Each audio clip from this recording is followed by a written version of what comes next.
రక్షణ పొందినటువంటి వారికి ఏం చేయాలి? ఇది 10వ అధ్యాయం వరకు మనకు చూసాం. 11 మొదలు పెట్టాం కానీ కొంత గ్యాప్ వచ్చింది కదా. సో ఈ 11వ అధ్యాయం నుండి 20వ అధ్యాయం వరకు ఉన్నటువంటి అధ్యాయాలను మనం చూస్తే 11 నుంచి 20 వరకు కూడా దీనికి ఒక హెడ్డింగ్ పెట్టుకోవచ్చు, ది ట్రబుల్స్ ఆఫ్ డేవిడ్. దావీదు జీవితంలో ఆయనకు వచ్చినటువంటి రకరకాల ట్రబుల్స్. ఇందులో 3 రకాలు ఉన్నాయి. మొట్టమొదటిది మోరల్గా, నైతికంగా ఆయన పతనం మనకు కనబడుతుంది ఈ 11వ అధ్యాయంలో, బెత్షెబాతో పాపం. తర్వాత ఇప్పటిదాకా పొలిటికల్గా ఎట్లాంటి ఇబ్బందులు లేకుండా ఉన్న దావీదు జీవితంలో నెక్స్ట్ మనకు కనబడేది ఏంటంటే పొలిటికల్ ఫెయిల్యూర్స్. రాజకీయ పరంగా ఆయన యొక్క పతనం అనేది మనం చూస్తాం. కొడుకు లేవటము, ఇక కొడుకు దగ్గర నుంచి తప్పించుకోవడానికి ఈయన అక్కడి నుంచి పరుగులు పెట్టడం. సో పొలిటికల్గా. మూడవది ఫ్యామిలీ రిలేషన్స్ లేదా ఫ్యామిలీ రిలేషన్షిప్స్. కుటుంబంలో ఉండేటువంటి సంబంధ బాంధవ్యాలన్నీ గందరగోళం అయిపోయినాయి దావీదు ఫ్యామిలీలో. ఈ 3 ఏరియాస్లో దావీదు ట్రబుల్స్ గుండా వెళ్ళవలసి వచ్చింది. 11వ అధ్యాయం నుండి 20వ అధ్యాయం వరకు కూడా ఆయన ట్రబుల్సే మనకు కనబడతాయి. చెప్పండి ఏంటో ఈ 3? ముందు నైతికంగా, రెండవది రాజకీయంగా, మూడవది కుటుంబ సంబంధాల్లో. ఈ 3 ఏరియాస్. సో ఈ 11వ అధ్యాయం మనకి తెలిసిందే కాబట్టి అవసరాన్ని బట్టి అక్కడక్కడ చదువుదాం. మందిరంలో ఉన్న వాళ్ళు రిఫరెన్స్ చెప్పినప్పుడు చదవడానికి రెడీగా ఉండండి. సో దావీదు యుద్ధము కాలం ఇది. అందరూ యుద్ధానికి వెళ్ళాల్సిన టైంలో దావీదు యుద్ధానికి వెళ్ళలేదు. సాయంకాలం లేచాడు. ఆ యొక్క రాజనగరి మీద అటు ఇటు తిరుగుతూ ఉన్నప్పుడు స్నానం చేస్తున్నటువంటి ఒక స్త్రీని చూశాడు. ఆమె ఆయనకి సుందరంగా కనబడిందంట. సో ఈ యొక్క స్టోరీ అంతా మనకు తెలుసు. ఒక కామెంటేటర్ దీని గురించి రాస్తా ఏమంటాడు అనంటే, అసలు హోల్ ఓల్డ్ టెస్ట్మెంట్లోనే, పాత నిబంధన మొత్తంలోనే ఇది ఒక భయంకరమైనటువంటి చీకటి అధ్యాయం లాంటిది అని అంటారు. ఇక్కడ కేవలము వ్యభిచారము అనేటువంటి ఒక్క కోణాన్ని మాత్రమే చూసి ఈ అధ్యాయం మనం దాటి వెళ్ళిపోవడానికి లేదు, కానీ ఇక్కడ ఎన్నో ఏరియాస్ ఉన్నాయి. వ్యభిచారం అనేది ఒక పాపం, అవునా? గర్వము అనేది మరొక పాపం. అసలు పాపము ఒక వ్యక్తిని ఏం చేస్తుంది అనే విషయాలు మనం ఇక్కడ బాగా నేర్చుకోవచ్చు. వాట్ సిన్ విల్ డూ, ఏ రకంగా ఒక వ్యక్తిని పాపము దిగజారు చేస్తుంది, ఏ విధముగా ఒక వ్యక్తి యొక్క పాపము ఒకదాని నుండి ఒకదానిలోనికి ఎట్లాగా వాడిని లాక్కుని పోతుంది అనే విషయాలు మనం ఇక్కడ నేర్చుకోవచ్చు. సో మనం గుర్తుపెట్టుకోవాల్సింది ఏంటంటే, ఎప్పుడూ కూడా మన జీవితంలో ఒక పాపం జరిగినట్లయితే, వింటున్నారా? మన జీవితంలో ఒక పాపం జరిగినట్టయితే ఒక పాపము మరొక పాపంలోనికి మనల్ని నడిపిస్తుంది. One sin led to another sin. ఇప్పుడు ఆదాము అవ్వలు దేవునికి అవిధేయత చూపించారు, పాపమేనా? ఇప్పుడు ఆ పాపము నెక్స్ట్ ఇంకొక పాపానికి నడిపించింది. ఏంటది? దేవుడు వచ్చి ఎందుకు చేశారు ఈ పని అంటే, నాకేం తెలుసు పోయామని అన్నాడు దావీదు. ఆమె దగ్గరికి వెళ్ళి ఏంటమ్మా అంటే ఆమె ఏమంటుంది? ఇలా పావును అంటుంది. అంటే ఏంటి? ఒక తప్పు అని మళ్ళీ దానికి పెద్ద పేరు ఎందుకులేండి, ఒక పాపము ఎప్పుడు మరొక పాపంలోనికి నడిపిస్తుంది. ఇది వెరీ వెరీ డేంజర్. దీన్ని మనం మర్చిపోకూడదు. దావీదు కూడా ఆయన జీవితంలో జరిగినటువంటి ఒక పాపము ఎలాగ మరొక పాపంలోనికి నడిపిస్తూ వచ్చిందో మనం చూడొచ్చు. అందుకే ఎప్పుడూ కూడా మన జీవితాల్లో మనం ఐడియల్గా ఉండటానికి వీల్లేదు. ఐడిల్ అంటే మళ్ళీ విగ్రహం కాదు, ఐడల్ అంటే విగ్రహం. ఐడిల్గా అంటే ఖాళీగా మనం ఉండటానికి వీల్లేదు. ఒకవేళ ఎవడైనా సరే ఖాళీగా ఉన్నాడు అనుకోండి, ఇక అదే పనిగా ఖాళీగా ఉండటమే ఇక వీడికి పని. జాన్ బనీన్ అనుకుంటా, ఎవరో గుర్తులేదు కానీ ఒక భక్తుడు అన్నాడు, idle man tempt Satan to tempt him అన్నాడు. అంటే దాని అర్థం ఏంటి? ఎవడైతే ఏం చేయకుండా ఖాళీగా ఉంటాడో వాడు ఖాళీగా ఉండటం వల్ల సాతానుని వీడు శోధిస్తాడంట. ఒరే నేను ఖాళీగా ఉన్నాను, వచ్చి నన్ను శోధించరా బాబు అని. అర్థమైందా? Idle man tempt Satan to tempt him. కాబట్టి నువ్వు ఖాళీగా ఉన్నావా, అయితే నేను వస్తానుండని చెప్పి వాడు వచ్చి చక్కగా శోధించి చేయాల్సిన డ్యామేజ్ అంతా చేసి పెడతాడు. సో మనం అందుకే ఎప్పుడు కూడా ఖాళీగా ఉండటానికి వీల్లేదు. ఏదో ఒక పనిలో మనము తలమునకలు అయిపోవాల్సిందే, వర్క్ పెట్టుకోవాలి. అది చదవటం కావచ్చు, ధ్యానించటం కావచ్చు, ప్రార్థన కావచ్చు, ఇంకొకరికి చెప్పటం కావచ్చు, ఏదో ఒకటి. కొన్నిసార్లు ఏం చేస్తున్నారంటే, ఏం లేదు ఇంటి దగ్గర ఖాళీగా ఉన్నావు. ఇంటి దగ్గర నువ్వు ఖాళీగా ఎందుకు ఉంటావు? ఇంట్లో పనులు చేస్తున్నావు కదా, మరి ఖాళీగా ఎక్కడున్నావు? మరి ఒకరోజు సెలవు పెట్టి అలా చేయమని ఇంట్లో పనులన్నీ తెలుస్తుంది అప్పుడు. సో మనం ఖాళీగా ఉండటానికి, ఐడిల్గా ఉండటానికి వీల్లేదు. అదే పనిగా మనము ఖాళీగా ఏం చేయకుండా రోజుల తరబడి కూర్చుంటున్నామంటే మనం అపవాదికి చోటు ఇవ్వకూడదంటే మనం ఖాళీతనంతో వాడికి చోటిస్తాం. ఇది one of the dangerous area. అక్కడ క్లియర్ గా రాయబడింది, రాజులు యుద్ధానికి బయలుదేరే సమయం, కానీ ఈ రాజుగారు బయలుదేరలేదు. ఓన్లీ ఈయన సైన్యం మాత్రమే వెళ్ళింది. ఈయనకి ఏమొచ్చేసిందని అంటే ఒక రకంగా కాన్ఫిడెన్స్, తన మీద తనకి ఏంటి, ఇప్పటికే అబ్బో బోల్డ్ ఉద్యోగాలు చేసేసాను, ఎక్కడికి పోయినా సరే ఏమొస్తుంది నాకు, విజయం తప్ప ఓటమే లేదు. కాబట్టి ఇక ఈ చిన్న యుద్ధానికి నేను పోవటం ఎందుకు, మీరు వెళ్ళరండి అని తన ట్రూప్ని పంపించాడు బహుశా. అయితే ఇక్కడ మనం నేర్చుకోవాల్సినటువంటి కొన్ని లెసన్స్ ఉన్నాయి. ఈ ఆర్డర్లో మనం చూసుకుంటుద్దాం. మొట్టమొదటిగా కనుక చూస్తే దావీదు యొక్క ఫెయిల్యూర్ అనేది ఏ విధముగా జరుగుతూ వచ్చింది, స్టెప్ బై స్టెప్ ఆలోచించండి. దావీదు యొక్క వయసు ఎంత సుమారుగా ఈ టైంకి?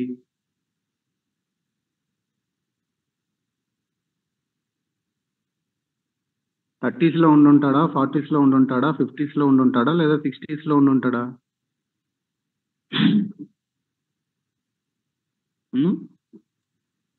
ఊహించావా లేకపోతే నార్మల్గా చెప్పావా? అదే కరెక్ట్. ఆయన తన లేట్ 50స్లో ఉన్నాడు. 40s క్రాస్ చేసేసి ఎక్కడున్నాడు? 50స్లోకి వచ్చాడు. ఇప్పుడు 51, 52, 53 అని నన్ను అడగమాకండి, నాకు తెలియదు. సో 50స్లోకి వచ్చాడు. పోనీ దావీదికి అప్పటికే భార్య ఉందా, భార్యలు ఉన్నారా? భార్యలు ఉన్నారు. ఎందుకంటే 3వ అధ్యాయంలోనే ఒక లిస్ట్ చదివాం. ఇప్పుడు 11వ అధ్యాయం దగ్గరకు వచ్చాం కదా. 3వ అధ్యాయంలోనే ఆయనకున్నటువంటి భార్యలు, వాళ్ళ ద్వారా ఆయనకి కలిగినటువంటి పిల్లల యొక్క సంతానం యొక్క లిస్ట్ అక్కడ 3వ అధ్యాయం 1 నుంచి 5 వచనాల్లో ప్రస్తావించబడింది. సో ఇక్కడ సమస్య ఏంటంటే, మ్యారేజ్ అనేది లస్ట్ కి క్యూర్ కాదు. మోహము తీర్చుకోవటానికి మ్యారేజ్ అనేది అది క్యూర్ అయ్యే ఒక మెడిసిన్ కాదు. అదే నిజమైతే మ్యారేజ్ అయిన తర్వాత ఈ రకమైనటువంటి వ్యభిచార సంబంధమైన న్యూస్లు ప్రతిరోజు మనం న్యూస్లో వినం. అదే నిజమైతే దావీదు ఫెయిల్ అయ్యే ఉండేవాడు కాదు. అదే నిజమైతే సొలొమోను ఫెయిల్ అయ్యి ఉండేవాడు కాదు. లస్ట్ అనేది మ్యారేజ్ వల్ల లస్ట్ క్యూర్ అవ్వదు. కొంతమంది ఊర్లలో మనం ఈ మాటలు వినుంటాం కదా, వీడు ఊరికి ఎట్లా పడితే అట్లా ఉన్నాడు, వీడికి పెళ్లి చేసి పడేస్తే పడుంటాడంట. అంటే ఏంటి? ఇప్పటికైనా వీడి జీవితాన్ని పద్ధతిగా చేసుకొని ఒక దారిలోకి వచ్చేస్తాడు అనేటువంటిది వాళ్ళ అభిప్రాయం.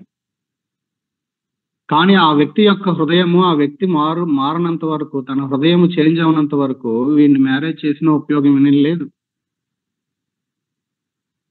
ఇప్పుడు నాకు తెలిసినటువంటి ఒక ఫ్యామిలీ వాళ్ళతో నేను మాట్లాడుతూ ఉన్నాను అప్పుడప్పుడు. మ్యారేజ్ అయింది, 2 పిల్లలు ఉన్నారు. ఈయనకి మళ్ళీ ఎవరితోనో ఎఫ్ఐఆర్, మరి బిలీవర్ బ్యాక్గ్రౌండ్. ఈ తమ్ముడు చెప్తుంటే ఈ అన్న వినట్లా, అన్న మీరన్నా చెప్పండి అంటాడు. ఆమె వెళ్ళిపోయింది పిల్లల్ని తీసుకొని. ఏం చేయాలి ఇట్లాంటి వాళ్ళని? అర్థమవుతుందా? సో మ్యారేజ్ అనేది లస్ట్కి క్యూర్ కాదు. అదే అయి ఉన్నట్లయితే దావీదు ఇప్పుడు ఇంకొకరిని కోరుకునేవాడు కాదు తన జీవితంలో. ఇక్కడ పాపం ఏంటో తెలుసా?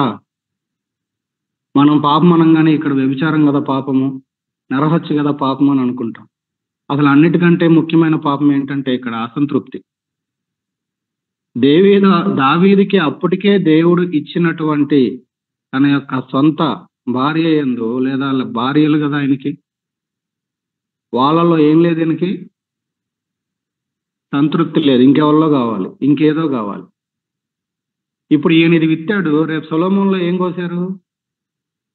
అదే కోసాడు. ఈయన కొంతమందిని చేస్తే ఆయన మరి ఇక ఆయన ఎక్స్ట్రీమ్కి వెళ్ళిపోయాడు. ఆయనకి 1000 మంది అంట, భార్యలేమో 300 మంది, ఉపపత్నులేమో చివరికి దేవుని మీద నుంచి తన మనస్సును తిప్పేశారు. మనము ఒక విషయాన్ని మాత్రం గుర్తుపెట్టుకోవాలి. ఈ థీమ్ మనం ఈ బుక్ స్టార్ట్ చేసినప్పటి నుంచి మనకు అది బ్యాక్గ్రౌండ్ లో నడుస్తూ ఉంది. మనం ఏం విత్తుతామో అది కోస్తాము. దావీదు ఇక్కడ విత్తిందే రేపు సొలొమోన్లో కోసారు. సో ఇక్కడ ఒక పాపము ఏంటి అని అంటే అసంతృప్తి అనేది ఒక పాపం. మరొక పాపం ఏంటంటే అవిధేయత అనేది మరొక పాపం. ఏంటి దావీదు యొక్క అవిధేయత ఇక్కడ అంటే మనం మొన్ననే చదివాం, 23కి వచ్చాం కదా లేవీకాండం 20వ అధ్యాయం 15వ వచనంలో ఒక మాట ఉంటుంది. ఎవరైనా సరే తన పొరుగువాని భార్యను గనక ఈ విధంగా లైంగిక పరమైనటువంటి పాపం జరిగితే వాళ్ళకి ఏం చేయాలి అని బైబిల్ చెప్తుంది అంటే, ధర్మశాస్త్రము మరణ శిక్ష వాళ్ళకి విధించాలి, కొట్టి చంపి పడేయాలి అంతే. సో దావీదు ఈవెన్ 10 ఆజ్ఞల్లో ఉన్నటువంటి ఒక ఆజ్ఞ ఏంటి? వ్యభిచరింపకూడదు, నీ పొరుగువాంది ఏది ఆశింపకూడదు. 10 ఆజ్ఞల్లో ఉన్న 2 ప్రాముఖ్యమైన ఆజ్ఞల్ని దావీదు బ్రేక్ చేశాడు. తెలియనోడేం కాదు ఈయన. తెలిసి లోబడకపోవటాన్ని ఏమంటారు? దాన్నే అవిధేయత అంటాం. తెలియకపోతే అసలు నాకు తెలియదు కదా సార్ అంటే, ఫోన్లో తెలియదు కదా ఇంకోసారి చేయమాక అనొచ్చు. ఇది తెలియని కేసు కాదు.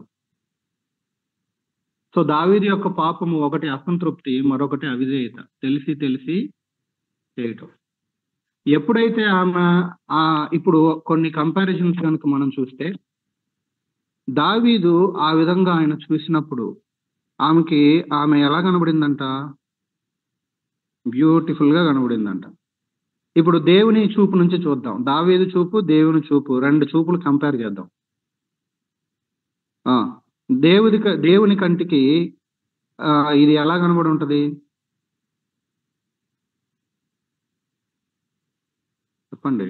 ఈయనకు బ్యూటిఫుల్ గా కనబడితే దేవుడికి ఎలా కనబడి ఉంటుంది? అంతే. బ్యూటిఫుల్ గా ఆపోజిట్ ఏంటి? ఇప్పుడు అన్ని ఆపోజిట్లు చెప్పుకోవాలి మనం. అగ్లీ. ఈయనకేమో బ్యూటిఫుల్ గా కనబడుతుంది, కానీ దేవుడికి మాత్రం అది ఎలా కనబడుతుంది? ఆ సంగతి అసహ్యంగా అగ్లీగా కనబడతా ఉంది. ఇంకా ఏమి కంపేర్ చేయొచ్చు ఇక్కడ?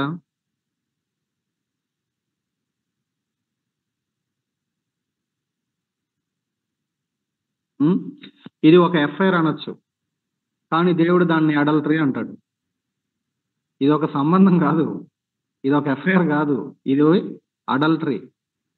ఇది లవ్ అని మనం అనొచ్చు, but God will say it is lust. ఇది ప్రేమ అని మనం పేరు పెట్టచ్చు, కానీ దేవుడు దాన్ని లస్ట్ అన్నాడు. వీ కెన్ కాల్ దాన్ని మనము సెక్సీ అని పిలవచ్చు, కానీ దేవుడు దానిని సిన్ అంటాడు. ఇది మనం రొమాంటిక్ అని పిలవచ్చు, దాన్ని రైన్ అంటారు.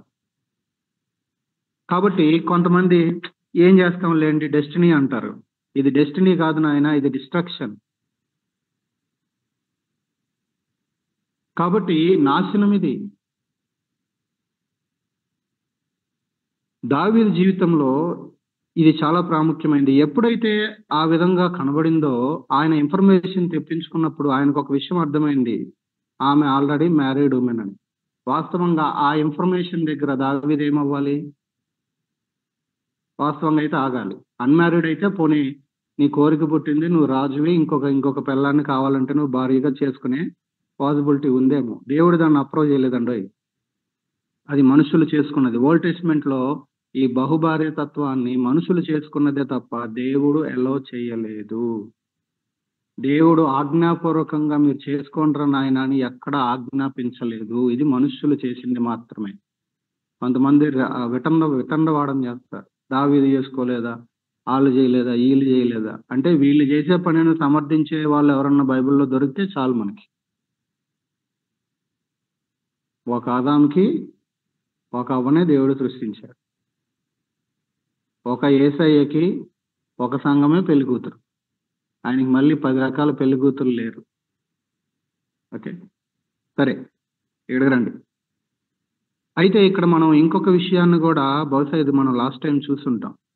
దావీదు కేవలము బెత్షెబాకు వ్యతిరేకంగా పాపం చేయటం మాత్రమే కాదు, ఆయన ముగ్గురికి వ్యతిరేకంగా పాపం చేస్తా వచ్చాడు. ఎవరెవరు? 25వ అధ్యాయం దగ్గరికి రండి.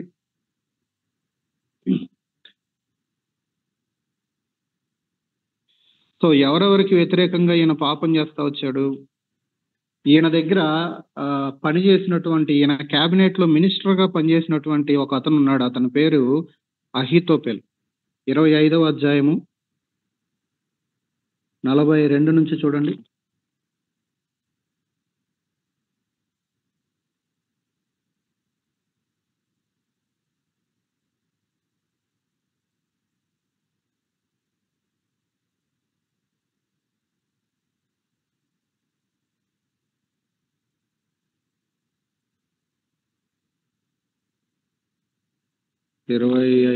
అది కాదు, ఒక్క నిమిషం నేను చెప్తాను. 23వ అధ్యాయం 23వ అధ్యాయం 34 చూడండి. 23-34. మాయ కాకతీయునికి పుట్టిన అహస్బయి కుమారుడైన ఎలీపెలెటు. చదవండి.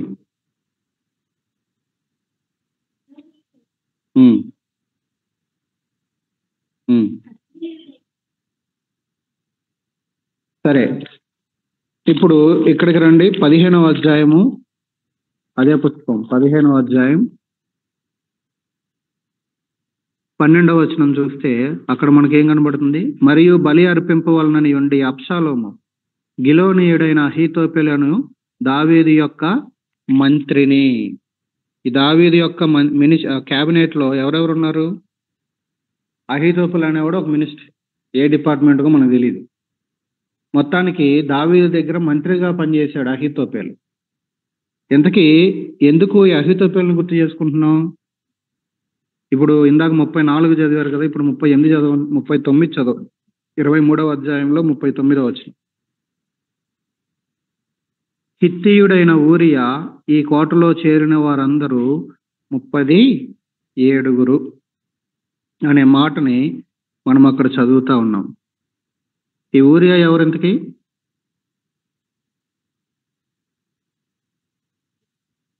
అర్థమవుతుందా? సో ఈయన ఎవరెవరికి వ్యతిరేకంగా దావీదు ఈ యొక్క పాపమును లేకపోతే అవిధేయతని చేస్తూ వచ్చాడనంటే, ఒకటి అహీతోపెలు, రెండవది ఎలీపెట్ కాదండి, అహీతోపెలు కుమారుడగు ఎలియాము అని 34లో చదివాం. ఎలియాము. ఇప్పుడు ఎలియాముకి సంబంధించినటువంటి వారు ఎవరు? ఈయనకు సంబంధించిన, ఇప్పుడు మనం బెత్షెబా గురించి ఏం చదివాము? ఇప్పుడు ఇక్కడికి రండి. ఎలియాము కుమార్తెయు హిత్తీయుడగు ఊరియాకు భార్య అని 11:3లో చదువుతాం. అంటే దావీదు దగ్గర మంత్రిగా పనిచేసినటువంటి అహీతోపెలు కొడుకున్నాడు. ఆ కొడుకుకి కూతురు ఎవరు? బెత్షెబా. అంటే అహీతోపెలకి మనవరాలు, అంతే కదా? ఇది అటువైపు నుంచి ఉన్నటువంటి రిలేషన్.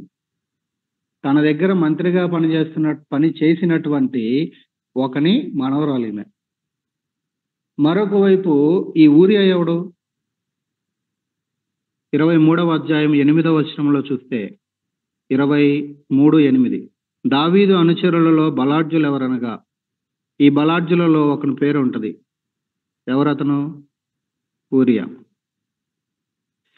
అంటే నేను అంతకు ముందు స్టడీ చేసినప్పుడు అనుకున్నాను, ఇప్పుడు 39లో కూడా ఇందాక చదివాం కదా అధ్యాయం ముగింపులో, దావీదు దగ్గర కొంతమంది బలాఢ్యులు ఉన్నారు. ఆ బలాఢ్యులలో చివరి పేరు ఎవరి పేరు రాయబడింది? హిత్తీయుడైన ఊరియా. ఈ కోటలో చేరిన వారందరూ 37. సో దావీదు దగ్గర ఈయనేదో సాధారణమైనటువంటి ఒక సోల్జర్ కాదు, ఈయన బలాఢ్యులలో ఒకడు.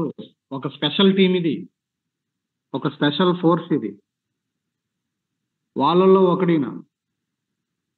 కాబట్టి ఉరియా ఒకవైపు సాధారణమైన వ్యక్తి ఏం కాదు, తన స్పెషల్ బలాఢ్యులలో ఒకడు ఈయన.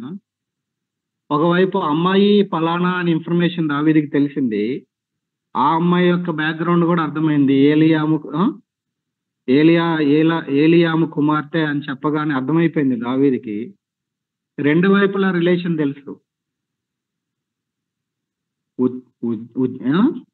ఊరియా గురించి తెలుసు, అటువైపు బెత్షెబా గురించి కూడా తెలుసు. వాళ్ళ ఫ్యామిలీ బ్యాక్గ్రౌండ్ ఏంటో దావీదుకి అర్థమైంది. మరొక వైపు ఆమె వివాహిత అనే విషయం అర్థమైంది. బట్ స్టిల్ అయినప్పటికీ దావీదు ఏం చేశాడు? అందుకే పాపము ఎప్పుడూ కూడా యాదృచ్ఛికంగా కంటబడటం అనేది పాపము కాదు. దానిని సెకండ్ టైం మళ్ళీ చూడాలని తిరుగుతాం కదా, అది పాపం.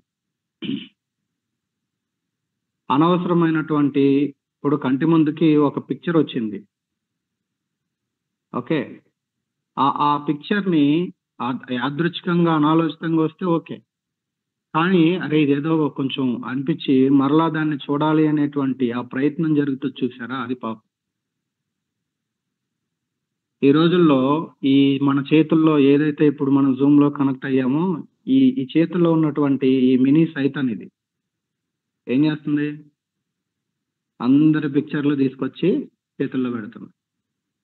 కాబట్టి ముట్టుకొని పట్టుకొని దాన్ని సాగదీసి ఎన్లార్జ్ చేసుకొని చూసి, బైబిల్ స్పష్టంగా చెప్తుంది. సామెతలు 5 కావచ్చు, సామెతలు 8 కావచ్చు, 2 అధ్యాయాలు చెప్పిన మాట ఏంటంటే, తన పొరుగు వాని భార్యను ముట్టువాడు శిక్ష తప్పించుకొనడు.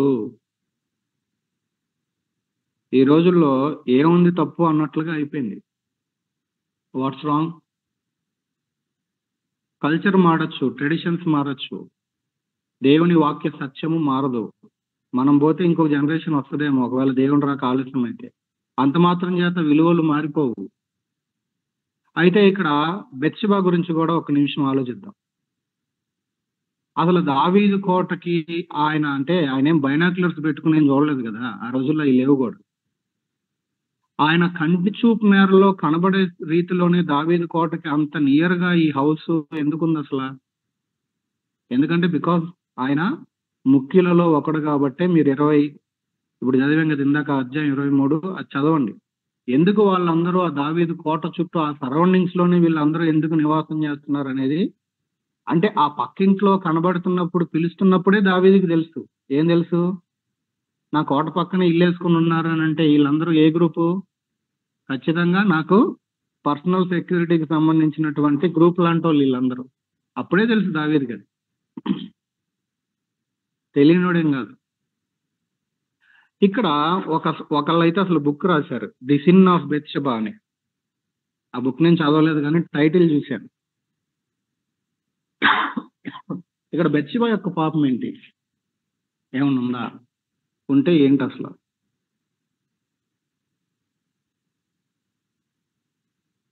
ఉందా లేదా? ఒకవేళ ఉంటే ఏంటి? త్వరగా రెస్పాండ్ అవ్వండి. తప్పేమన్నా ఉందా? రాజుగారు పిలిస్తే వెళ్ళాలిగా, చచ్చినట్టు మరి. సరే వెళ్ళింది, అక్కడ తప్పలేదు అనుకుందాం. అంటే ఇంకొకరికి విజిబిలిటీ ఉంది అని తెలుస్తున్నప్పుడు, ఇప్పుడు మా చిన్నప్పుడు మేము ఉన్న ఆ ఇంట్లో బాత్రూమ్ కి పైన కప్పు ఉండేది కాదు. సో ఆ పక్క బిల్డింగ్ నుంచి అది విజిబిలిటీ అని మాకు తెలుసు. సో అందుకని కొంచెం సాయంత్రం చీకటి పడ్డాకో అట్లాంటి టైంలో పోయి స్నానాలు చేసేవాళ్ళం. ఓకే, అంటే పక్కన వాళ్ళకి ఇది విజిబుల్ అనేది ఆ వాష్రూమ్ ని యూజ్ చేస్తున్న వాళ్ళకి తెలుస్తుందా తెలియదా? తెలియకుండా ఉండదు కదా, ఎందుకంటే మనం తలెత్తినప్పుడు మనకు అది కనబడుతుందంటే వాళ్ళకి మనం కనబడతామనే కదా అర్థం. ఈవెన్ విజయవాడలో ఇప్పుడు మాకున్న ఇంటి వెనక వాళ్ళ వాష్రూమ్ కూడా టాప్ అది ఓపెన్గా ఉంటుంది. మేము అటు పోము జనరల్గా. తర్వాత మెల్లిగా వాళ్ళకి చెప్తే వాళ్ళు పైన ఏదో చిన్న ఏమంటారు రేక్ లాంటిది తెచ్చి కప్పుకున్నారు. అంటే వాళ్ళకి విజిబిలిటీ ఉంది అనేది మనకు వాళ్ళు కనబడుతున్నప్పుడు వాళ్ళు మనకు కనబడే ఛాన్స్ ఉంటుందా? 100% తెలుసు. అక్కడ మనం చదివేది ఏంటంటే ప్రొద్దు గురుంకు వేళ, అంటే ఇక బహుశా ఏమి కూడా ఏ టైంలో వచ్చి చేస్తుంది బాత్. సో పగలైతే చూసే పాసిబిలిటీ ఉంది కాబట్టి కొంచెం చీకటి పడిన తర్వాత మేబీ ఆ రోజుల్లో ఉన్న ఏ దీపమో పెట్టుకొని మొత్తానికి చేస్తా ఉంది. మొత్తానికి ఇక్కడ బెత్షెబా యొక్క పాపం ఏంటంటే ఇమ్మోడెస్ట్ గా కనబడటం. మనము 2వ అధ్యాయం 9వ వచనంలో చూస్తాం తిమోతి పత్రికలో. ఎలాగా వస్త్రాలు ధరించుకోవాలి అని రాస్తాడు అక్కడ. తగుమాత్రపు వస్త్రములు, ఇంగ్లీష్ లో మోడెస్టీ అనే మాట వాడాడు.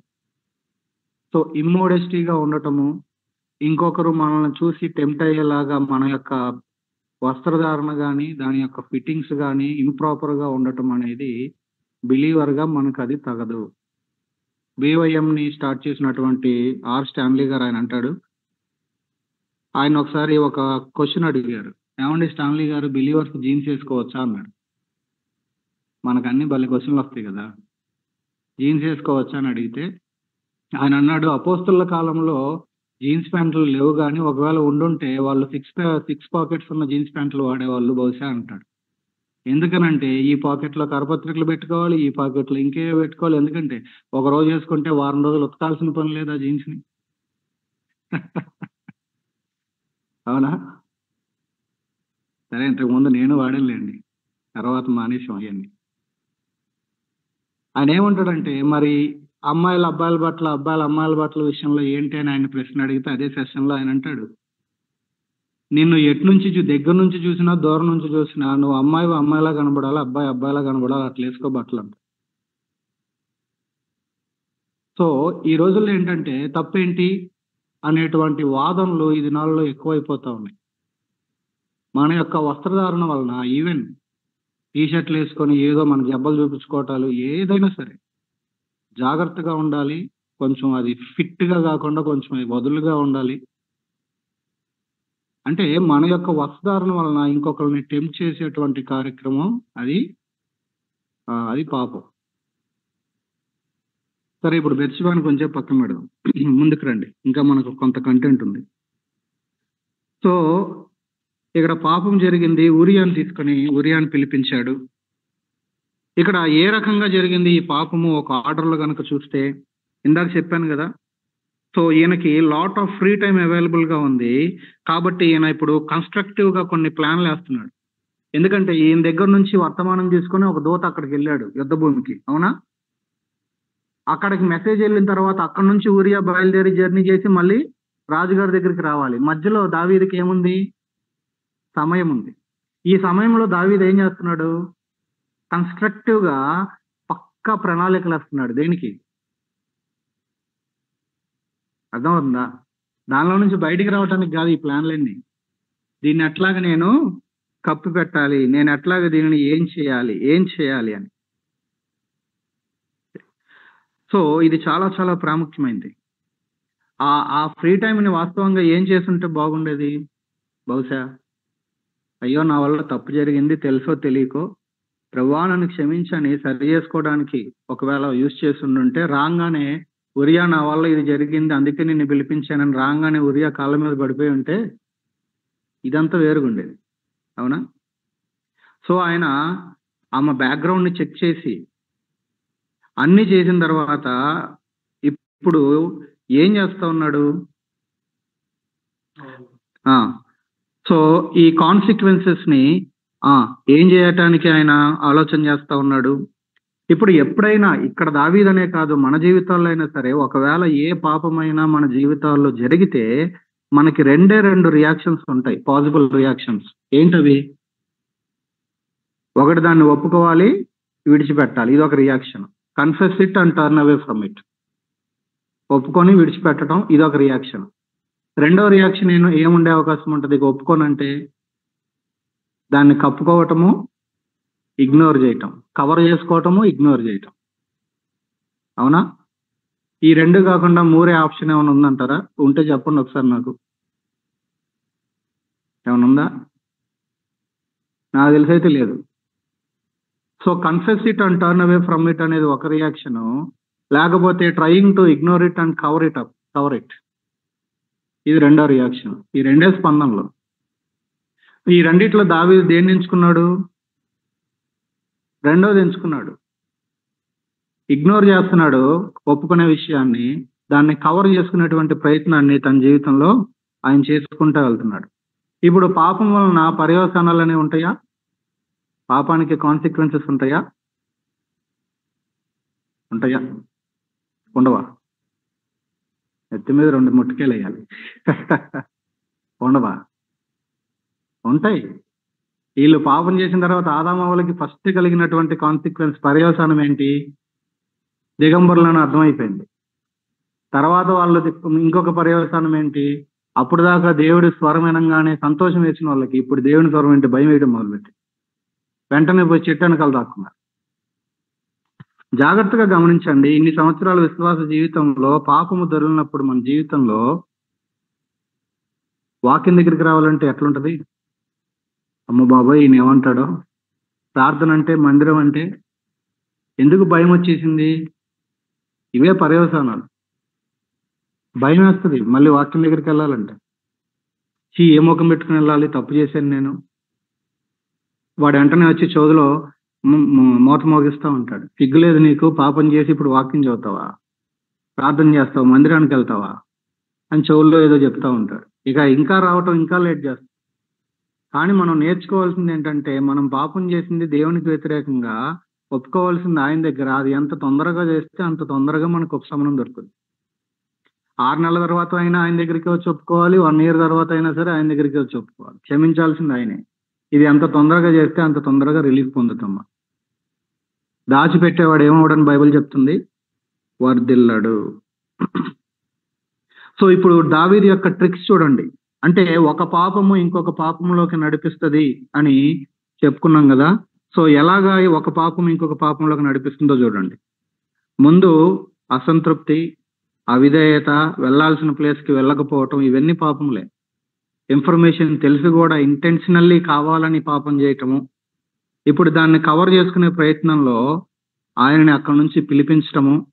చూడండి ఎలాగెళ్తున్నాయి ఒక్కొక్కటి. పాపము ఏం చేస్తుంది అని అంటే, ఇంకొంచెము ఆల్రెడీ ఒక దుష్ట ఆలోచన ఇది, అవునా? ఒక చెడ్డ తలంపు ఇంకొంచెము మరి భయంకరమైన చెడ్డ ఈవిల్ ప్లాన్ లోకి నడిపిస్తుంది. ఫస్ట్ ఇది ఈవిల్ ప్లాన్, ఇప్పుడు ఇంకొంచెం పెద్ద ఈవిల్ ప్లాన్ లోకి వెళ్తున్నాడు. రెండవ ఈవిల్ ప్లాన్ ఏంటి? ఇంకా మర్డర్ దాకా వెళ్ళలేదు ఇక్కడ. ఈయన ప్లాన్ ఏంటి? ఆయన్ని పిలిపించి ఆయన్ని వాళ్ళ ఇంటికి పంపించాలి. సో ఈ గర్భం అనేది ఆయన అకౌంట్ లో పోతుంది. అంటే జనాలకు కూడా ఆ టైంలో ఊరియా ఇంటి దగ్గర ఉన్నాడు అనే ఆ యొక్క ఇంప్రెషన్ జనాలకి ఇవ్వాలి అనేది దావీదు యొక్క ప్రయత్నం. ఇప్పుడు చూడండి 6వ వచనం దగ్గర, యోవాబుకి ఆజ్ఞ ఇచ్చాడు, యోవాబు పంపించాడు. ఇప్పుడు ఊరియా రాగానే 7వ వచనం చూడండి. ఊరియా దావీదు నద్దుకు రాగా దావీదు యోవాబు క్షేమ సమాచారమును, జనుల క్షేమ సమాచారమును, యుద్ధ సమాచారమును. ఏమండి ఇది నిజంగా ఈయనకున్న కన్సర్నా ఏదో అడిగాడు ఊరికే? ఇది ఫేక్ కన్సర్న్, ఇది నిజమైన కన్సర్న్ కాదు. పాపం ఏం చేస్తుందో తెలుసా? ఫేక్ కన్సర్న్ ఇతరుల మీద చూపించేలాగా చేస్తుంది. ఇది కూడా వన్ ఆఫ్ ది ఏరియా. ఇది నిజంగా ఆయనకి కన్సర్న్ నుండి అడగట్లా, యోవాబు ఎట్లున్నాడు, మిగతా వాళ్ళందరూ ఎట్లున్నారు, యుద్ధం ఎలా జరుగుతుంది, ఈ సమాచారం అడిగే క్రమంలో ఇది నిజమైనటువంటి కన్సర్న్ కాదు, ఇది డూప్లికేట్, ఇది ఫేక్ కన్సర్న్. ఇది 8వ అధ్యాయానికి 8వ వచనానికి రండి. ఈ ఫేక్ కన్సర్న్ కనపరిచాడు, ఈయనకి ఏదో కన్సర్న్ ఉన్నట్టు. 8వ వచనంలో అంటున్నాడు, నువ్వు ఇంటికి పోయి శ్రమ తీర్చుకొని మనం ఊరియాకు సెలవు ఇయ్యగా ఊరియా రాజనగర్లో నుండి. సో ఇక్కడ ఏం చేస్తున్నాడు అని అంటే, పరిస్థితుల్ని మ్యానిపులేట్ చేస్తున్నాడు, అవునా? ముందు తనకున్నటువంటి ఏదో కన్సర్న్ ఉన్నట్లుగా వ్యక్తపరిచి నెక్స్ట్ ఏం చేస్తున్నాడు? నువ్వు కొంచెం ఇంటికి వెళ్ళి రెస్ట్ తీసుకో. వాస్తవంగా అక్కడున్న పరిస్థితి దావీదుకి తెలుసు. సో ఈ సర్కమ్స్టాన్సెస్ ని ఆయన ఏం చేస్తున్నాడు? మ్యానిపులేట్ చేస్తున్నాడు. మ్యానిపులేషన్ ఏమంటారు తెలుగులో? రైట్, తారుమారు చేయటం. సో ఈయన్ని అక్కడికి పంపించడం ద్వారా ఈ స్కీమ్స్ అన్ని చేస్తా ఉన్నాడు. ఓకే, అయితే ఇక్కడ ఊరియా దగ్గర మనం నేర్చుకోవాల్సిన పాఠము 9వ వచనాన్ని చూస్తే, అతని వెనక రాజు పలాహారము అతని యొద్దకు పంపించిన గాని ఊరియా తన ఇంటికి వెళ్ళక ఎక్కడున్నాడు? రాజనగర్ దగ్గర సేవకులు ఉంటే కొంతమంది రాజుగారి సేవకులు ఉంటారుగా, వాళ్ళతో పాటు అక్కడే పడుకున్నాడంట. అంటే చూడండి, ఊరియా దగ్గర మనం నేర్చుకోవాల్సింది సింగిల్ మైండెడ్ ఫోకస్ తో ఉన్నాడు. వాస్తవంగా ఇది రాజుకు ఉండాలి, ఒకటే గురి, ఒకదాని మీదే మనస్సు. ఏంటి? యుద్ధం జరుగుతుంది, యుద్ధంలో సైన్యం ఉంది, ఆ యుద్ధాన్ని మనం ఎలాగైనా సరే జయించాలి. సింగిల్ మైండెడ్ ఫోకస్డ్గా ఉన్నాడు. మనమైతే అట్లాంటి ఛాన్స్ ఇచ్చామనుకోండి, ఇప్పటికీ రాజుగారు నా యొక్క గొప్పతనాన్ని ఇన్ని రోజులుగా సేవ చేస్తుంటే నా సేవని గుర్తించి యుద్ధంలో నుంచి పిలిపించి మరీ నాకు రెస్ట్ ఇచ్చాడు, ప్రైజ్ ద లార్డ్ అని చెప్పి తుర్రుమని పరిగెత్తుకుంటూ వెళ్ళేవాళ్ళం ఇంటికి మనమైతే. కానీ ఈయనకి ఒక్కటే సింగిల్ ఫోకస్డ్గా ఉన్నాడు. ఏంటది? ఆయన ఫోకస్ ఏంటి? యుద్ధము గెలవాలి.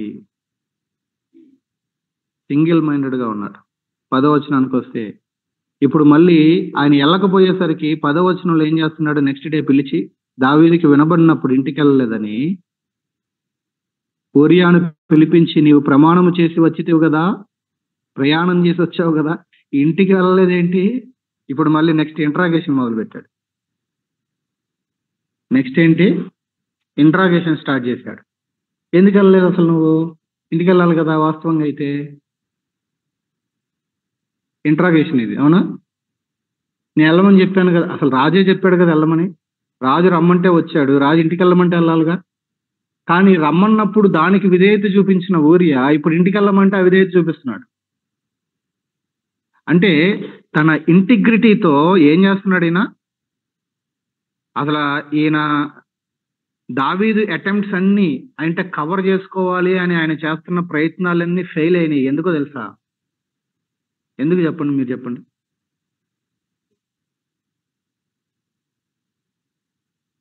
చెప్పండి, ఆన్లైన్లో వాళ్ళు కానీ మందులో ఎందుకు దావీదు యొక్క స్కీమ్స్ అన్ని ఎందుకు ఫెయిల్ అవుతున్నాయి ఇక్కడ?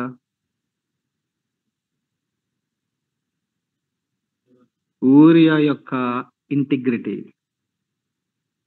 ఆయన యొక్క యథార్థతను బట్టి, due to the integrity of Uriah, దావీదు యొక్క స్కీమ్స్ అన్ని కూడా, ఆయన అటెంప్ట్స్ అన్ని ఫెయిల్ అవుతున్నాయి.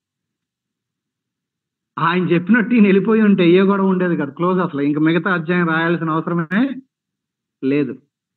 అంటే యథార్థతకున్న పవర్ చూడండి, యథార్థతకున్న పవర్ అది. మనం యథార్థంగా మన జీవితాల్లో ఉండటం అలవాటు చేసుకుంటే అవతలోడు ఎన్ని స్కీమ్లు వేసినా అవి ఫెయిల్ అవుతాయి. One of the wonderful lesson ఇది ఊరియా దగ్గర మనం నేర్చుకోవాల్సింది. మనం మన యథార్థతను విడవకుండా ఉంటే ఏది ఏమైనా సరే, అవతల వాడు దావీదు లాంటి గొప్పవాడైనా సరే వాళ్ళ ప్లాన్లు అన్నీ ఫెయిల్ అవుతాయి. ఎందుకంటే మన యథార్థత ముందు వాడి ప్లాన్లు నిలబడవు, ఫెయిల్ అయిపోతారు. ఇంకొంచెం కిందకి రండి. సో చూడండి ఎన్ని రకాలుగా పాపము ఆయన చేత ఇంకొక పాపం చేపిస్తుందో. ఏమేం చెప్పాం? అసంతృప్తి, అవిధేయత అని చెప్పుకున్నాం. నెక్స్ట్ ఏంటి? Fake concern. వాస్తవంగా కన్సర్న్ లేదు, ఉన్నట్టుగా నటిస్తున్నాడు. అంటే ఇదేంటి? వేషధారణ, అవునా? నెక్స్ట్ ఏం చేశాడు? మ్యానిపులేట్ చేస్తున్నాడు, తారుమారు చేయడానికి ప్రయత్నం చేస్తున్నాడు. ఇదొక పాపం. నెక్స్ట్ ఇప్పుడు ఇంట్రాగేషన్ స్టార్ట్ చేశాడు. నేను వెళ్ళమంటే నువ్వు అసలు ఎందుకు వెళ్ళలేదు? నెక్స్ట్ ఏంటి? ఇంట్రాగేషన్ తర్వాత ఏంటి? 11వ వచనం. ఊరియా, మందసమును ఇజ్రాయేల్ వారును యూదా వారును గుడారములలో నివసిస్తున్నారు. నా అధిపతి అంటే సైన్యాధిపతి యోవాబు కాబట్టి, నా అధిపతి అయిన యోవాబు సేవకులు అందరూ దండులో ఉంటే భోజనపానములు చేయుటకును నా భార్య యొద్ద పరుండకుటకును నేను ఇంటికి పోదునా అని క్వశ్చన్ మార్క్ పెట్టి, నీ తోడు నీ ప్రాణంతో నీ మీద ఒట్టు, నేను అసలు అట్లా చేసేవాడినే, నేను అలాగు చేయువాడను కాను. ఈ సమాధానంతో దావీదుని తీసుకెళ్లి ఉరియా ఎక్కడ పడేశాడండి? ఎక్కడ పడేశాడు తీసుకెళ్ళి? హి పుట్ డేవిడ్ టు షేమ్. ఆ మాట చెప్పగానే దావీదుకి ఏమొచ్చి ఉంటది? సిగ్గు. ఆఫ్టర్ ఆల్ ఒక పనివాడు, లేకపోతే ముఖ్యులలో ఒకడు, యోవాబు కింద ఉన్నవాడు, నా కింద ఉన్నటువంటి వాడు, వాడు ఇంత యథార్థంగా, ఇంత ఫోకస్డ్గా, సింగిల్ మైండెడ్గా ఉంటే నేనేంటి ఇట్లా చేస్తున్నాను అని ఆయన మాటలు దావీదుకి ఎలా వినబడి ఉంటాయి? చెవులకి బాగానే వినబడి ఉంటాయి, కానీ దావీదుకి హృదయంలో ఏం జరుగుతూ ఉండుంటది ఒకసారి ఊహించండి. సిగ్గు. అయ్యయ్యో. అయినా సరే దావీదు హృదయాన్ని ఇంకా కఠినపరచుకోవటాన్ని మనం ఇక్కడ చూస్తున్నాం. ఇప్పుడు దాకా ఇదంతా ఫస్ట్ అటెంప్ట్. పిలిపించటము, ఇంటికి వెళ్ళమంటాం, ఇదంతా ఫస్ట్ అటెంప్ట్. ఇప్పుడు దావీదు సెకండ్ అటెంప్ట్ చేశాడు. సెకండ్ అటెంప్ట్ ఏంటి? 12వ వచనం. సెకండ్ అటెంప్ట్ లో ఆయన ఏం చేశాడంట? సర్లే ఉండు నువ్వు ఇక్కడ, ఇంకొక రోజు ఇక్కడే ఉండు, ఏం చేయాలో చెప్తాను అన్నాడు. అంటే ఏంటి? ఈ వన్ డే దేనికి? ఈయనకి రెస్ట్ కోసం కాదు, నెక్స్ట్ ఏం చేయాలో ఈయన ప్లాన్ చేసుకోవడానికి. 12వ వచనం అదే కదా, నేడును నీవు ఇక్కడ ఉండుము, రేపు ఏం చేయాలో నీకు చెప్తాను అన్నాడు. ఈయన అక్కడే ఉండిపోయాడు. ఈ వన్ డేలో దావీదు ఇంకో ప్లాన్ వేశాడు. ఏంటది? 13వ వచనం. అతన్ని పిలిపించి అతనికి ఏం చేశాడు? బాగా తిని త్రాగిన తర్వాత మత్తునిగా చేశాను. మత్తునిగా అంటే వీడు మామూలుగా ఉంటే వీడికి చాలా ఫోకస్డ్ గా ఉన్నాడు, అవునా? కాబట్టి వీడి ఫోకస్ తగ్గాలంటే, వీడిని డిస్టర్బ్ చేయాలంటే ఏం చేయాలి నేను? వాడు చాలా అలర్ట్ గా ఉన్నాడు. అంటే ఏంటి అలర్ట్ ఏమంటాం? చురుకుగా ఉన్నాడు, ఫోకస్డ్ గా ఉన్నాడు. వీడి ఫోకస్ తప్పించాలి, వీడి చురుకుదనాన్ని కొంచెం డల్ చేసేయాలి. కాబట్టి నేను ఏం చేస్తే బెటర్ అని వన్ డేలో ఆలోచించుకొని సెకండ్ అటెంప్ట్ ఏం చేశాడు?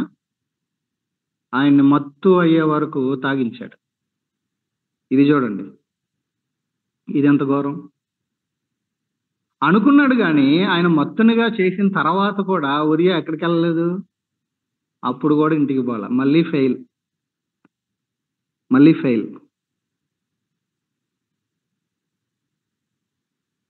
సో నెక్స్ట్ దావీదు చేసింది ఏంటి?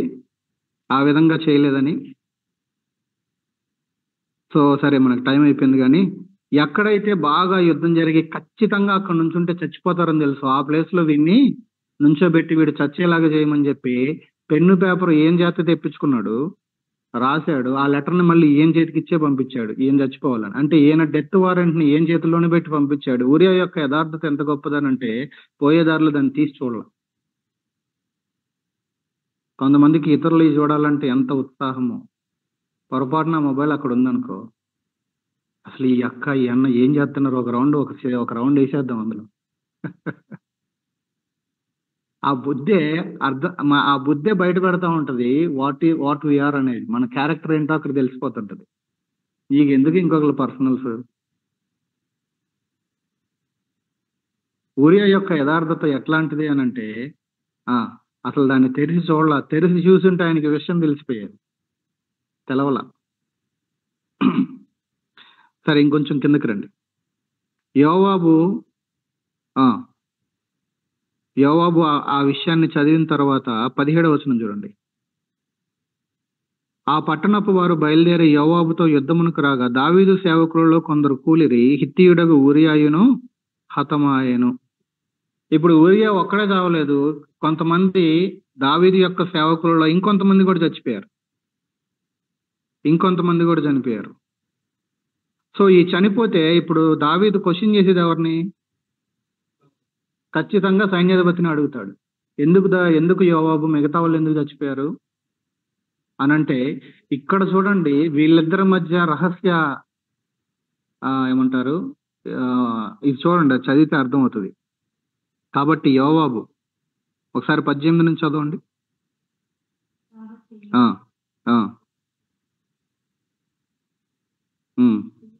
ఈయన ఒక దూత చేత ఇక్కడ జరిగిన విషయాల్ని దావీదు దగ్గరికి మెసేజ్ పంపించాడు. ఏంటా మెసేజ్ చూడండి.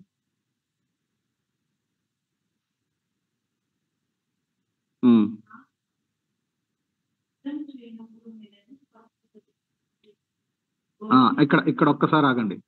ఒకవేళ నువ్వు సమాచారం చెప్పేశావు, ఊరియా చచ్చిపోయాడని చెప్పావు, దావీదుకి అర్థమైంది. కానీ ఇంకొంతమంది కూడా చచ్చిపోయారని చెప్తే, ఒకవేళ రాజు కోపం తెచ్చుకున్నాడు అనుకో, కోపం తెచ్చుకోకపోతే ఇవి చెప్పక్కర్లా. ఒకవేళ దావీదు కోపం తెచ్చుకొని అసలు వాళ్ళందరూ ఎందుకు చచ్చిపోయారు, మీరు ఏం చేస్తున్నారని ఒకవేళ రాజుగారు కోపం తెచ్చుకుంటే నువ్వు ఈ మాటలు చెప్పని పంపించాడు. ఏంటా మాటలు చూడండి.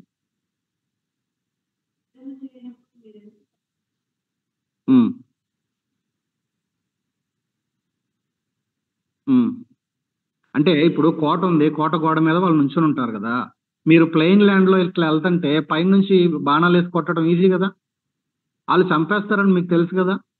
అసలు అలాంటప్పుడు మీరు దాని దగ్గరికి ఎందుకు వెళ్ళారు? మీరు ఇదంతా దావీదు అంటుంది కాదు, యోవాబే ఈ మెసేజ్ ఎవరి చేత అయితే పంపించాడో వాడికి ఇవన్నీ చెప్పి పంపిస్తున్నాడు. మళ్ళీ ఒక ఎగ్జాంపుల్ కూడా, అభిమేలకి ఎలా చచ్చిపోయాడో, వాడి నెత్తి మీద ఒక స్త్రీ వచ్చి తిరగట్రాయి పైనుంచి వేస్తే ఎట్లా చచ్చిపోయాడో ఒక ఎగ్జాంపుల్ని కూడా తీసుకొచ్చాడు. ఇది జరిగింది ఆల్రెడీ. ప్రాకారము దగ్గరకు మీరెందుకు పోత్రి అని నిన్ను అడిగిన ఎడల, ఇలాగ కోపం చేసుకొని ఇలాగ అడిగితే, మీకు తెలిసి ఎందుకు ఆ ప్లెయిన్ ల్యాండ్ లోకి వెళ్ళి వాళ్ళు ఈజీగా చంపేసే విధంగా మీరు వెళ్ళి ఎందుకు వాళ్ళు కనబడ్డారని అడిగితే, నీవు తమరి సేవకుడకు ఊరియాయు హతమాయనని చెప్పుమని బోధించి ట్రైనింగ్ ఇచ్చి పంపించాడు యోవాబు. ఒకవేళ కోపగించుకొని ఇంక వేరే వేరే విషయాలన్నీ మాట్లాడితే గనక ఒకటే చెప్పు దావీదుకి, ఏమని?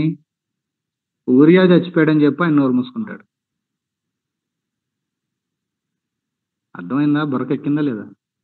యోవాబు అంటే దావీదు ప్లాన్ చేసిన విషయం ఎవరికి తెలుసు? ఇక్కడ లెటర్ చదివింది ముందు పెట్టి ఆయన చచ్చిపోయేలాగా చేసింది యోవాబే కదా ఇక్కడ. కాబట్టి ఆ క్రమంలో ఇంకొంతమంది సేవకులు కూడా చనిపోతే తన తప్పుని కప్పిపుచ్చుకోవటానికి ఇప్పుడు యోవాబు ఏం చేస్తున్నాడు? నువ్వు చెప్పింది నేను చేశాను, నీ తప్పు నేను కప్పాను, నా తప్పు నువ్వు కప్పు. అర్థమవుతుందా పాపం ఏం చేస్తుందో? నీ తప్పు నేను కప్పాను, నువ్వు చెప్పింది నేను చేశాను, వాడిని ముందు పెట్టి చంపేసే పని. ఇప్పుడు నేను చెప్పింది నువ్వు విను, నన్ను క్వశ్చన్ చేయొద్దు నా తప్పుని. ఇంకెందుకు వాళ్ళందరూ చచ్చిపోయారని క్వశ్చనే చేయొద్దు. పాపం ఏం చేస్తుందో చూడండి. దూత పోయి ఈ వర్తమానం అంతా దావీదుకి చెప్తే దావీదు ఏమంటున్నాడు? అప్పుడు ప్రాకారం మీద నుండి, సరే 23-24 మీద తర్వాత చదువుకోండి, వాళ్ళు పైనుంచి చేశారు మేము చచ్చిపోయామన్నాడు. అందుకు దావీదు 25 వచనం, నీవు యోవాబుతో ఈ మాట చెప్పుము, ఆ సంగతిని బట్టి నువ్వు చింతపడకము, ఖడ్గము ఒకప్పుడు ఒకని మీద మరొకప్పుడు మరొకని మీద పడుట సహజమే, ఏం కాదులే మీరు వెళ్ళండి అన్నాడు. ఈ వర్తమానం దావీదు ఎందుకు అన్నాడు? అర్థమవుతుందండి? యోవాబు చక్కగా ట్రైనింగ్ ఇచ్చి పంపించాడు ఈ దూతకి, నువ్వేం చెప్పాలి అని. ఆ వర్తమానం అలా చెప్పగానే దావీదు సడన్ గా తన ప్లేట్ మార్చేసి ఏమంటున్నాడు? సర్లే, యుద్ధంలో ఒకసారి ఆడు చేస్తారు, ఒకసారి మనోళ్ళు చేస్తారు, ఏమవుతుందిలే కానీ యుద్ధం చేయండి. ఒకవేళ ఈ మాటల మధ్యలో చెప్పకుండా ఉండుంటే దావీదు రియాక్షన్ ఖచ్చితంగా వ్యత్యాసంగా ఉండేది. ఎందుకంటే మనోళ్ళు చచ్చిపోయారంటే ఊరుకోరు ఇజ్రాయలీలు, అందులోనూ దావీదు లాంటి కింగ్. ఒకవైపు అది పనిచేస్తుంది, ఒకవైపు ఆయన చేసినటువంటి పాపం, ఈ రెండు కూడా పనిచేస్తా ఉన్నాయి. చివరికి ఆమె అంగలార్చింది. చివరి లైన్ చదివేసేయండి. అయితే దావీదు చేసినది యెహోవా దృష్టికి. ఇప్పుడు చెప్పండి, ఎక్కడి నుంచి ఎక్కడికి వెళ్ళింది విషయం? ఒక పాపము మరొక పాపములోనికి ఎలాగ మనల్ని లాక్కొని ఈడ్చుకొని పోతుందో ఈ అధ్యాయం మనకి క్లియర్ గా చెప్తుంది. మనందరికీ 2 ఆప్షన్స్ ఉన్నాయి. ఒప్పుకొని వదిలిపెట్టడమా, దానిని కప్పుకొని మోసం చేయటమా? ఆ కప్పుకునేటువంటి ఆప్షన్ కనుక మనం ఎంచుకున్నట్లయితే ఆ పాపం అట్లాగా అది ఒంటరిగా ఉండదు, అది మనల్ని మరొక దానిలోకి, అది మరొక దానిలోకి, అది మరొక దానిలోకి మనల్ని ఇంకా ఇంకా లోపలికి ఈడ్చుకొని లాక్కొని పోతాయి. అదే మనకి యాకోబు పత్రికలో మనం చదివేది 1వ అధ్యాయం 14-15 వచనాలు. దురాశ గర్భము ధరించి పాపమును కంటది, పాపము మరణమును కంటది. అంటే ఏంటి? ఒకటి ఇంకొక దానిలోకి మనల్ని ఈడ్చుకొని పోతాయి. ఇక్కడ మనం నేర్చుకోవాల్సిన ప్రాముఖ్యమైన లెసన్ ఏంటంటే, వ్యభిచారమా ఇంకొకటి, అఫ్ కోర్స్ అవి కూడా పాఠాలే, అయితే ప్రాముఖ్యమైన లెసన్ ఏంటంటే కప్పుకోకూడదు. మనం కప్పుకునే కార్యక్రమం గనక మొదలు పెడితే ఒప్పుకోకుండా ఈ విధముగా మనము భయంకరంగా ఒకదాని నుండి ఒకదానిలోకి, ఒకదాని నుండి ఒకదానిలోనికి ఇంకా తీవ్రత పెరుగుతూ ఉంటది, స్థాయి పెరుగుతూ ఉంటది. చివరికి ఆఫ్టర్ ఆల్ దావీదు దగ్గర సైన్యాధిపతిగా ఉన్న యోవాబు లాంటోడు కూడా దావీదుని కంట్రోల్ చేసే స్థాయికి దావీదు దిగజారిపోయిన పరిస్థితి మనం చూస్తాం. ఎందుకు? నువ్వు నన్ను ఏమన్నా అంటే నీది బయట పెట్టేస్తాను, నీ ఇష్టం. బెదిరింపు.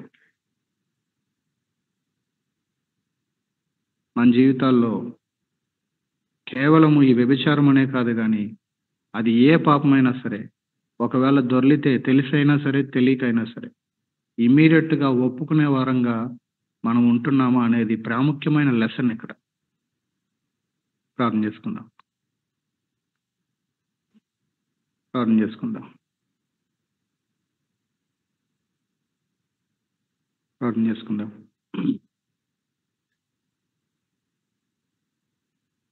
ఒక 1 minute అందరూ ప్రార్థన చేయండి. ఈ మాటలు వింటున్నప్పుడే ఇంకా మనం ప్రభు దగ్గర ఏం ఒప్పుకోవట్లేదో, ఏం కప్పుకుంటున్నామో, కప్పుకోకుండా దేన్ని మనం ఇంకా ఇంకా వాయిదాలు వేసుకుంటున్నాం, మన జీవితాల్లో ఏదైనా ఉంటే అది మనకు అర్థమవుతానే ఉంది. ఏ పాపాలు మన మీద పెత్తనం చేసడానికి, వాటి బలాన్ని చూపించడానికి ప్రయత్నం జరుగుతూ ఉంది. దేవుడిచ్చిన దాంట్లో సంతృప్తి ఉందా? అసంతృప్తి, అవిధేయత, వేషధారణ, మోసము,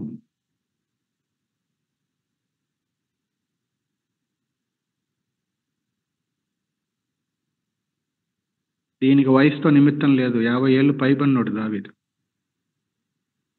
వయసుతో నిమిత్తం లేదు, స్థాయితో నిమిత్తం లేదు. రాజుగారు దావీదు. నిలుచున్నానని తలంచుకునేవాడు పడిపోకుండా చూసుకోవాలని బైబిల్ చెప్తా ఉంది.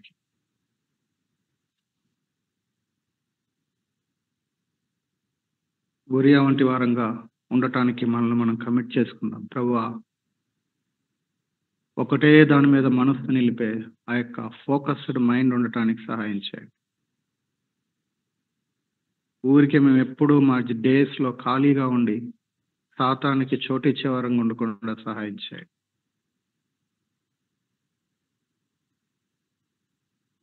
మేలు చేసి కీడుని జయించమని బైబిల్ చెప్తుందే ఇక్కడ ఉరియా చేశాడు. తన యథార్థతతో దావీదు ప్రణాళికలు ఏమీ పారకుండా చేశాడు. యథార్థత ముందు ఏమీ నిలబడలేవు. మన యథార్థతను ప్రూవ్ చేసుకోవడానికి మనం కింద మీద పడక్కర్లేదు. యథార్థతగా కలిగి జీవిస్తే మన యథార్థత ప్రూవ్ చేస్తుంది మనం ఏంటో. యథార్థత విషయంలో ఎలాగున్నాం ఒకసారి ఆలోచించుకుందాం.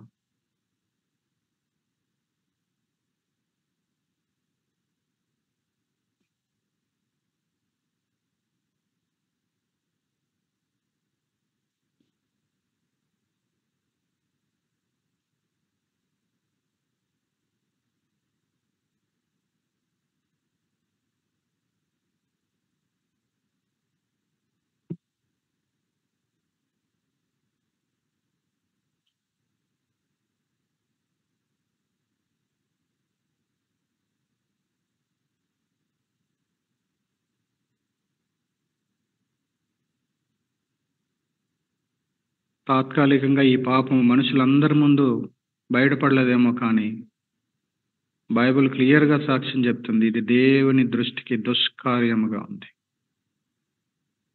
మనుషుల ముందు మనం తెలియకపోవచ్చు, దేవుని ఎదుట అది దుష్కార్యం. ఎంత త్వరగా అది సెటిల్ చేసుకుంటే అంత మంచిది మన జీవితాలు.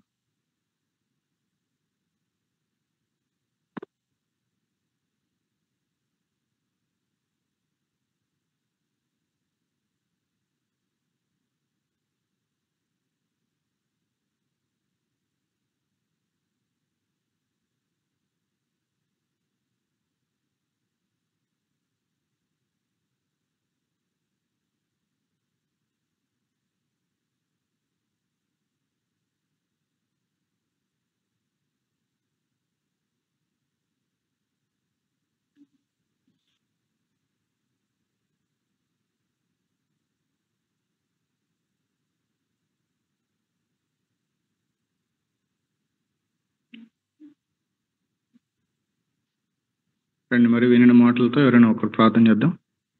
తర్వాత మనం వ్యక్తిగత అంశాలు చేసుకొని ముగించుకుందాం. రండి, ఒకరు ప్రార్థన చేయండి. ఎవరు చేస్తారు?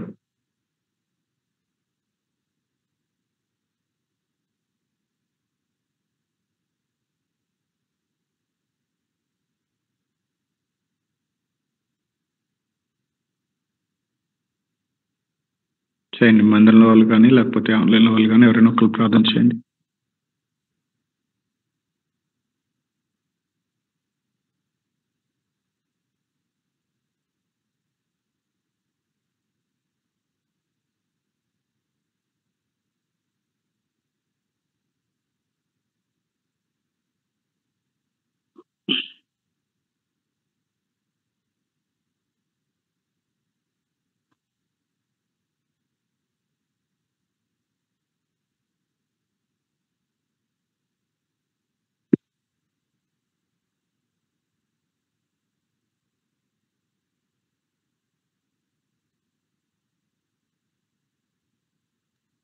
పరిశుద్ధుడ ప్రేమ గల తండ్రి, జీవం కలిగిన మా ప్రభువా, మీ ఘనమైన నామం బట్టి మరొక మారు స్తుతిస్తా ఉన్నాం.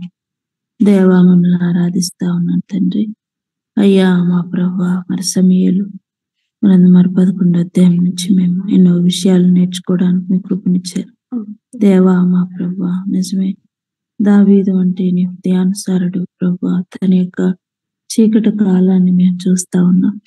దేవా నిజమే అత్యంత మరి ప్రమాదకరమైన పరిస్థితుల్లో దావీదు అయ్యా నాయన తన యొక్క అయ్యా హృదయ స్థితిని చూస్తా ఉన్నాం నాయన. ఇదిగో వ్యక్తిగతంగా మా మట్టుకు మేము కూడా దేవా ఏరియాను సరి చేసుకోవడానికి కృపనివ్వండి తండ్రి. నాయన నిజమే దేవా, ఇదిగో మాకున్నటువంటి సమయాన్ని, ఖాళీ సమయాన్ని వ్యర్థమైన వాటితో గడుపుకోకుండా కృప చూపించండి తండ్రి. దేవా నిజమే నాయన, ఏం విత్తుతామో అదే పంటనే కోస్తామని దేవా మీ లేఖన భాగాలు సెలవిచ్చినట్లుగాని దేవా ఇదిగో నాయన వ్యర్థమైన వాటితో మేము గడుపుతూ అయ్యా నాయన సమయాలను వ్యర్థపరచుకోకుండా పాప స్థితిలో దిగజారిపోకుండా కృప చూపించండి నాయన. దేవా కనికరించండి మా తండ్రి. నిజమే నాయన దేవా, ఇదిగో తన కింద ఉన్నటువంటి అయ్యా నాయన బలాఢ్యుడైనటువంటి ఉరియా యొక్క యథార్థతను మేము చూస్తా ఉన్నాం ప్రభువా.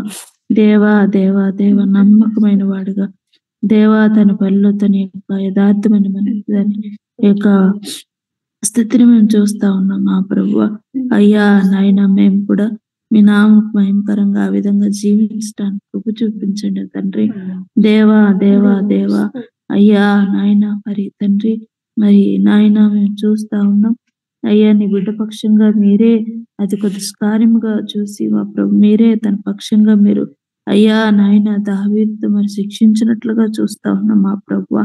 అయ్యా నాయన మీరే దయ చూపించండి. అటు అయ్యా హృదయార్థమైన హృదయాన్ని మా యొక్క పనుల్లోనూ మా యొక్క పరిచర్యలోను మా వ్యక్తిగత జీవితాల్లో జీవించడానికి మీ కృప చూపించండి తండ్రి. దేవా ఆ విధంగా జీవించడానికి మీరు మాకు సహాయం చేయమని వేడుకుంటున్నాం మా ప్రభువా. నిజమే దావీదు చేసినటువంటి తప్పును దేవా నాయన మరి యోబు కూడా మా ప్రభు తను చేసిన ఇతరులు పొరపాట్లు కూడా కప్పిపుచ్చుకున్నట్లుగా అయ్యా మేము చూస్తా ఉన్నాం మా తండ్రి. దేవా కనికరించండి. మా యొక్క పొరపాట్లు మా యొక్క అవిధేయతలు అయ్యా కప్పుకునే వారంగా ఉండకుండా తండ్రి.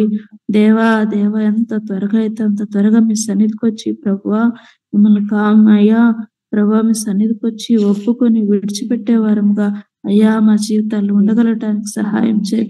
తద్వారా మేము త్వరగా విడుదల పొంది దేవా ఇది మీరు ఆశించిన దాన్ని ఫలించడానికి మీరు కృప చూపించమని వేడుకుంటా ఉన్నా. మా హృదయాలను నాయన అటు హృదయాలుగా మీరు నింపమని నడిపించమని వేడుకుంటూ ఇదిగో మా లేఖన భాగాలను బట్టి మరొక మారు స్తుతిస్తూ ఆరాధిస్తూ ఘనపరుస్తూ యేసుక్రీస్తు నామంలో స్తుతించి ప్రార్థించి అడిగి వేడుకుంటున్నాం తండ్రి. ఆమేన్.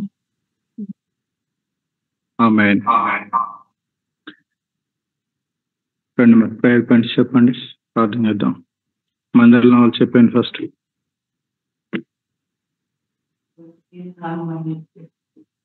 అమ్మా